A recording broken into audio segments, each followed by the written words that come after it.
Hello there. So I have a question for you today. And this is my question. Why are so many of us under so much extreme pressure at the moment?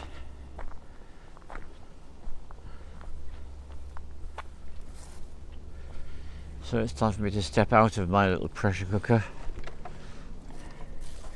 into the place where the pressure drops right off.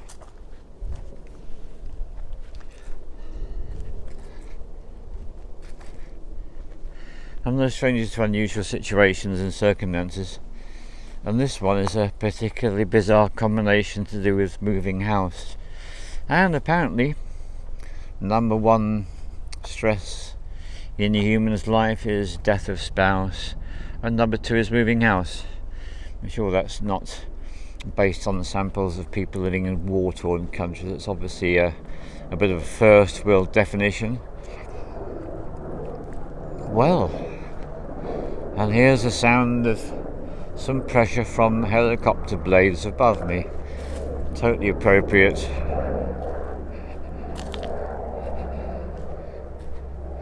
So my pressure is all to do with moving house.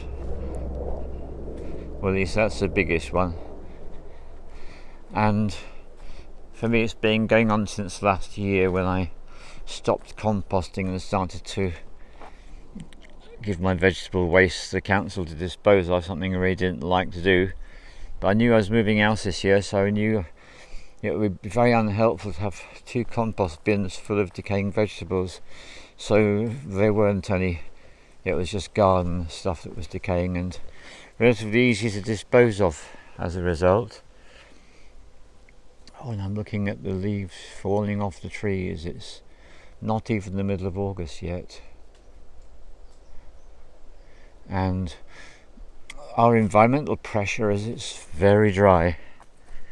For England, it's like, wow, unbelievably dry actually. Yeah, so I've got this situation going on with house moving whereby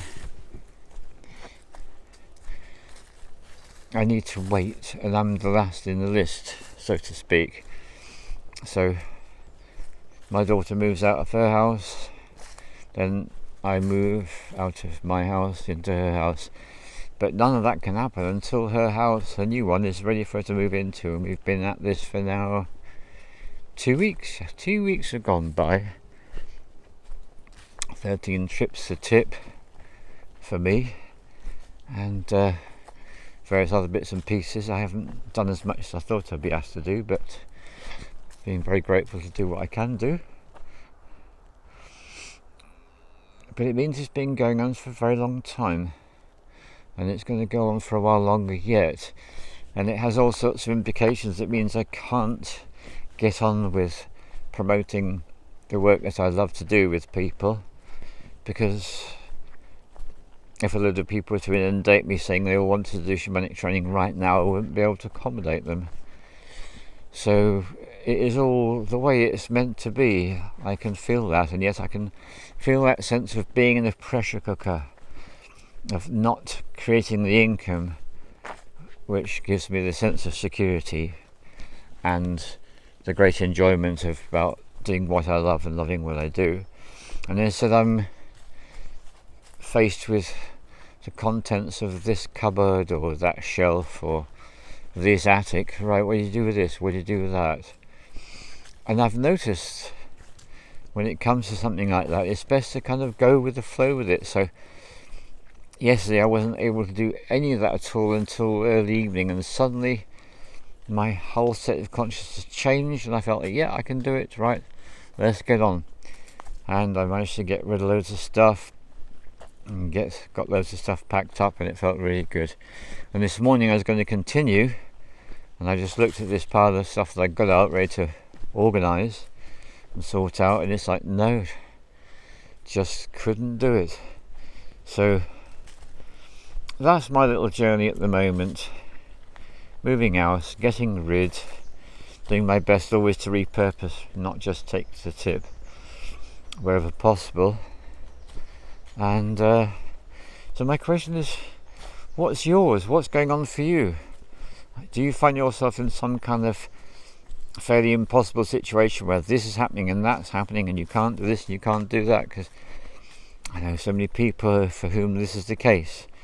And if we were to go to Cleopatra's astrology report for the week, we would see it was all written out and laid out there with the particular planets being in the particular signs and the transits and the angles that are making with each other, the aspects. It's all really obvious that if you look at the bigger picture, if you look at the picture in the heavens, it's all there. Everything that we're experiencing in terms of pressure, we can actually see how the planets and their combinations are pushing us and pressuring us and squeezing us. That's literally what is going on down here, mediated from the heavens. But my question is about the why. And what I've realized, this is something that I realize many times and then forget many times. One of the paradoxes of life, I find. Can't be aware of everything all at the same time. So what I've brought back into my awareness, is that when a child is being born, the child is in the birth canal, and the contractions come and the child experiences being squeezed, being pressured.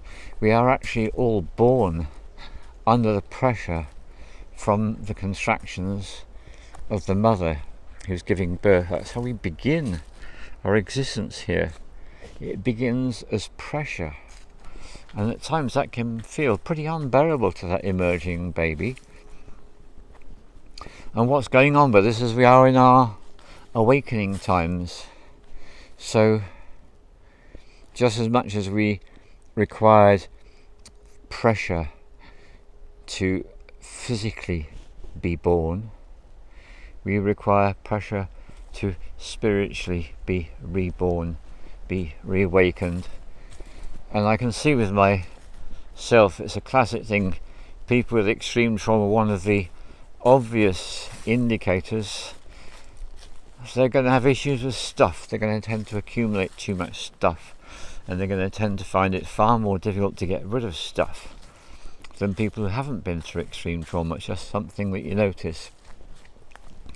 So that's part of my pressure, is to deal with something I find very difficult to deal with, getting rid. It does help me to remember, when I am able to do so, that this is part of the process of being reborn, of being spiritually reawakened. And when I do remember that, that gives me a great feeling of relief, because understanding, I find, is something that produces a sense of relief. So that's why that is happening. Yeah, there is a reason for it. Yeah, this is part of my journey. So whatever pressure it is that you're going through at the moment, my advice to you is to be aware that it is part of your awakening journey. And I find it's really important to do the dance between, right, and I'm dealing with it, I'm sorting it out, and I'm just going to let it go and I'm going to rest for a while. Because that's exactly what happens to the mother, isn't it? When the mother is giving birth, a contraction comes. It may or may not be very painful. It's certainly going to be a very strong sensation, no doubt about that. And then when the contraction passes, there's that period of it stops. So that's how it is with us, with our experience of pressure. We have the pressure, and then it releases. And to be pragmatically realistic, we need to accept that it releases so that it can build up again and give us another blast of whatever it is that we need to face up to. And I had one this morning which is really interesting and very obscure. Someone sent me an email which was a reply that they had sent to someone else's email, and it was commenting on me. And it was about their experience of me back in 2012. And their experience of me then was that I was a person who was taking on other people's stuff to such an extraordinary extent that he found me toxic to be around. And that was the first thing that happened to me probably an hour, 2 hours after I got up and put on the device, and it just popped up there. And it's like, ah. And it produced a whole series of quite conflicting, pressurizing feelings in me. I guess one of the first ones was being pissed off. Okay, so you're telling this person 13 years after the event, how come you never told me at the time? It would have been helpful to know why it is that you suddenly stopped having anything to do with me. It was because I was absorbing so much of other people's energy that you found me to be becoming progressively more and more toxic. That was quite something.